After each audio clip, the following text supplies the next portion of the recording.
إن رجلين يوم القيامة يأتيان فيقول أحدهما للآخر: كيف حالك مع الله؟ فيقول له: ليس لي إلا حسنة واحدة.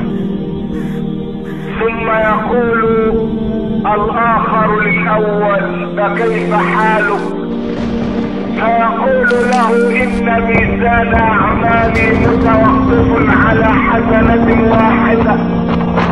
فيقول أبو الحسنة الواحدة: خذ حسنتي تلك وادخل بها الجنة، فأنا داخل النار داخلها، فبدلا من أن ندخلها سويا خذ حسنتي أنت وادخل بها الجنة ودعني أدخل النار وحدي.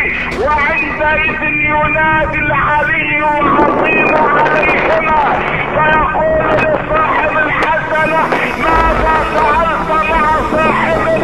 فيقول: يا ربي أعطيته حسنتي ليدخل بها الجنة. فيقول له الله: كيف تجود وأنا الجواد الكريم؟